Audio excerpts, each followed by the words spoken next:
amis, comme prévu, aujourd'hui c'est le mardi, si je ne me trompe pas, merci. Je salue là tous mes amis des réseaux sociaux. Nous sommes toujours dans nos enseignements comme d'habitude, habituels quoi. Vous voyez, bon, nous avons promis que nous allons parler du trône de Dieu. Le trône de Dieu, je vais un peu essayer de fournir l'effort pour donner au peuple de Dieu et à tout le monde ce qui est trop riche, ce qui est trop cher. Ce n'est que la parole divine. Voyez-vous, donc aujourd'hui nous allons parler du trône de Dieu. Bon, avant de commencer, je vais me référer un peu dans la prière sacerdoce, dans la prière sacerdotale que Jésus avait faite, avait dit à ses disciples. Dans la prière sacerdotale, il y a des révélations qui se cachent là-dedans. C'est-à-dire que quand Jésus a dit aux disciples de faire la prière sacerdotale, notre Père, dans notre Père, il y a des révélations qui méritent d'être décelées pour donner aux enfants de Dieu. C'est-à-dire que la fois passée, nous avons eu à parler sur le règne de Dieu. Le règne se trouve dans la prière sacerdotale. Et puis, la volonté de Dieu, c'est-à-dire que dans la volonté de Dieu, c'est là où il y a le trône de Dieu. C'est-à-dire que c'est ça un peu, toujours dans la prière sacerdotale de Dieu. Et puis, le pardon du péché, tout ça, tout consort, c'est-à-dire que nous sommes l'Église est censée de réfléchir sur ça et pour mettre à la merci de tout le monde cette grande révélation que Jésus nous a laissée à travers la prière sacerdotale. Aujourd'hui, nous allons parler du trône de Dieu. Dans la deuxième séquence, que nous dit cette prière? Que ta volonté soit faite sur la terre comme au ciel. Que ta volonté soit faite sur la terre comme au ciel. Nous allons un peu réfléchir sur la volonté de Dieu. Qu'est-ce qui se passe réellement au ciel? Au ciel, selon Apocalypse chapitre 4, verset 10, nous voyons là-bas, c'est bien clair, nous voyons là-bas comment le trône de Dieu, le trône de Jésus-Christ était assis sur son trône. Jésus était assis sur son trône, entouré des 24 veillards, entouré des 4 êtres vivants, entouré de tous les esprits qui sont dans le ciel, en train d'adorer le trône, en train d'adorer Jésus. Voilà, c'est ça. Dans le ciel, nous avons aussi des chérubins. Dans le ciel, nous avons aussi toute une armée céleste. Mais tout autour du trône, c'était les 24 veillards. C'était les 4 êtres vivants et qui adorèrent le Seigneur Jésus-Christ. Voyez-vous, c'est pourquoi Jésus-Christ, quand il a dit que ta volonté soit faite sur la terre comme au ciel, Jésus voulait nous faire montrer seulement qu'on puisse aussi emprunter cette habitude d'adorer Dieu à travers son être issu sur la terre. Voyez-vous, c'est-à-dire que nous allons lire un peu Hébreux chapitre 4, verset 16. Hébreux chapitre 4, verset 16 nous dit ceci. Approchons-nous donc du trône. Approchons-nous donc du trône, là où est la grâce et le pardon, et nous serons secourus au moment opportun. Quand on parle du trône de grâce sur la terre, qu'est-ce que la grâce? La grâce, c'est quelque chose qu'on ne mérite pas. La grâce, c'est quelque chose qu'on n'a pas demandé.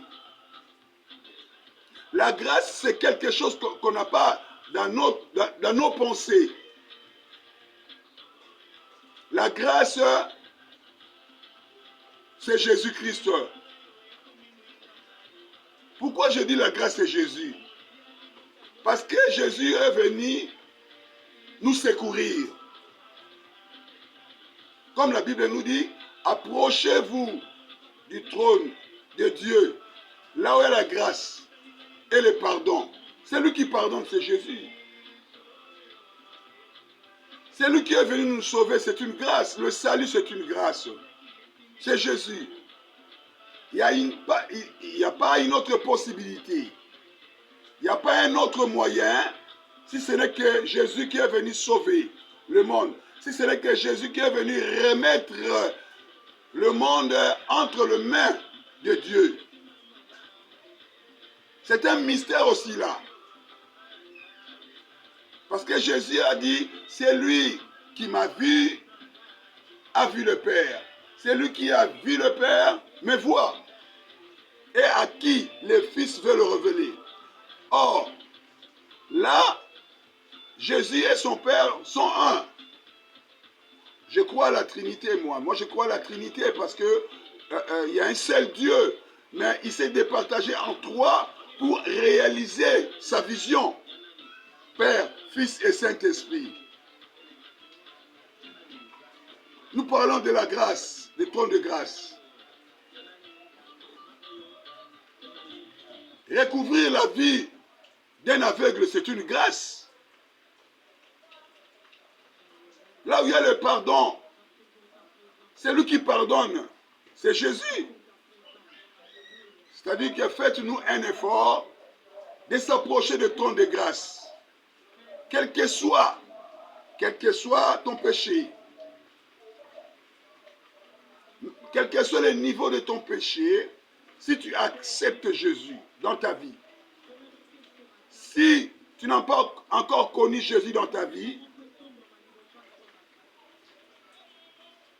je t'implore, je te supplie de te convertir pour vivre la grâce de Dieu. La grâce de Dieu était descendue pour toi aussi, pour ta famille.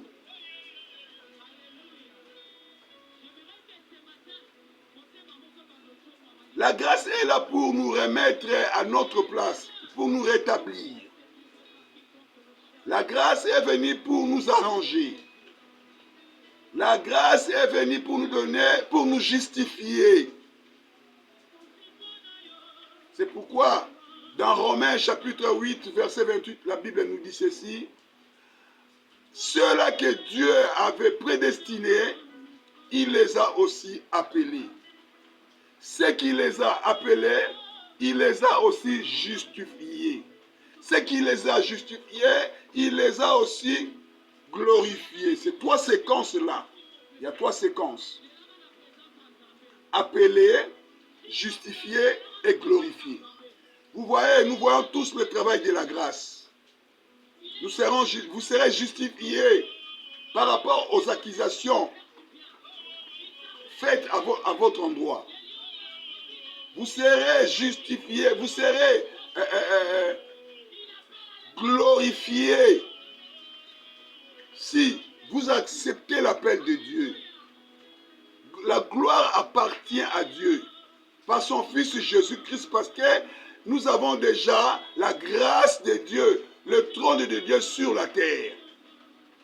Le trône de Dieu cherche les gens pour venir bénéficier de ce trône. Sa faveur, c'est une opportunité faite à tout le monde. L'évangile qui est descendu du ciel, c'est l'évangile de quiconque croit. Si tu crois, tu verras la gloire de Dieu parce que la grâce de Dieu est là. Qu'est-ce qui ne semble pas bien marcher dans ta vie? Vous n'êtes pas dans la paix. Vous êtes dans les tourments. Vous êtes dans la pauvreté extrême. Il y a la grâce, il y a le trône de Dieu qui agit déjà dans le monde. Selon Hébreux chapitre 4 verset 16. Venez contempler la grâce de Dieu parce que cette grâce est là pour toi, pour changer ta vie, pour te ramener à la raison d'être. La grâce de Dieu est venue pour arranger ton travail, pour protéger ton mariage, pour te donner ce que tu as comme besoin. Voilà le travail de la grâce. Au ciel, entouré par des anges, les 24 vieillards et les 4 êtres vivants adorèrent la grâce. Il y avait, parce qu'il y avait le trône de Dieu là-bas, le trône de la grâce. Et le trône est descendu sur la terre selon la volonté de Dieu par son Fils Jésus-Christ, qui a dit à ses disciples, demandez à Dieu que la volonté de Dieu se fasse sur la terre comme au ciel. Là-bas, il y a l'adoration. Là-bas, il y a la joie. Or, la Bible nous dit, dans le royaume des cieux, le royaume de Dieu, c'est la justice, hein? La paix, et la puissance. La justice, la paix et la joie, c'est tout dans le royaume des cieux. Mon frère, je suis en Christ. Soyez enrôlés dans le royaume des cieux pour vivre tout ce que je viens de vous présenter, la justice, la paix et la joie. Être dans la joie, c'est une bonne chose. Ta famille sera dans la joie. Ton pays sera dans la joie. Toi-même, tu vivras dans la joie. Et la paix surpasse toute chose. La paix sera au rendez-vous dans ta famille. La paix sera au rendez-vous dans ta vie. La paix sera au rendez-vous de notre pays. Si nous acceptons, si nous approchons de la grâce de Dieu. La Bible nous dit, il a fait de nous un royaume de Dieu pour son Père. Dans le royaume, il y a la paix, il y a la joie, il y a la justice. C'est ça. Le royaume ne peut jamais exister sans le trône de Dieu. Le trône, c'est la présence de Dieu. La Bible nous dit, là où 2 ou 3 sont réunis en mon nom, je suis au milieu d'eux. En d'autres termes, je dirais que là où 2 ou 3 sont réunis en son nom, la grâce, le trône de grâce est là. Il n'y a pas un autre salut en dehors du trône de grâce. Que ta volonté soit faite sur la terre comme au ciel. Là-bas au ciel, il y a la joie. Là-bas au ciel, il y a la gloire. Les anges chantent pour celui qui a vaincu sur la croix. Et les êtres vivants et les anciens, les vieillards adorèrent dans le ciel. Il y a la joie, il y a la paix. Quand celui qui voulait mettre le désordre dans le ciel, il a été précipité, il s'est fait précipiter par le Très-Haut sur la terre ici. C'est pourquoi il a envoyé son Fils unique pour nous protéger. C'est la grâce. Pour nous remettre à ses mains, pour que nous ne soyons pas un objet de destruction du diable. C'est pourquoi il tire nos oreilles en nous disant dans 1 Pierre chapitre 5, versets 7 à 8. Votre adversaire, le diable, rôde comme un lion rougissant, cherchant quelqu'un à dévorer. Laisse-moi te dire, il y a quelqu'un qui cherche ta vie. Il a ses acolytes. Ça peut être dans ta famille. Ça peut être dans ta communauté. Ça peut être dans ton pays. Partout où tu vas te trouver, il y a un élément. Il y a un élément qui est derrière ton dos, cherchant à te détruire. Mais laisse-moi te dire, crois seulement, tu verras la gloire de Dieu. Le trône de grâce est là. Le trône est là pour combattre à ta place. Le trône est là pour te donner ce que tu n'as pas la possibilité de recevoir. Vous voyez, c'est ça un peu mon élocution d'aujourd'hui. C'était l'apôtre Emmanuel Ezunga. Comme d'habitude, l'ambassadeur de Christ, je suis venu aujourd'hui avec le message du trône. Le trône ne se trouve pas seulement dans le ciel, le trône se trouve au jour d'aujourd'hui sur la terre selon la prière sacerdotale que Jésus nous avait recommandé de faire. Le règne de Dieu est là, ici, sur la terre. Il n'y a pas le règne sans le trône. Le trône, c'est le trône de grâce, c'est Jésus-Christ qui en est l'auteur. C'est Jésus-Christ qui est le roi des rois. C'est Jésus-Christ qui établit le roi. C'est Jésus-Christ qui établit toutes les autorités. C'est Jésus-Christ qui est là pour nous donner ce que nous avons comme besoin. Merci. C'était l'apôtre Emmanuel Ezunga. Que Dieu vous bénisse. On compte se revoir la fois prochaine si Dieu nous accorde encore une autre faveur, une autre vie. Bye bye. Ciao.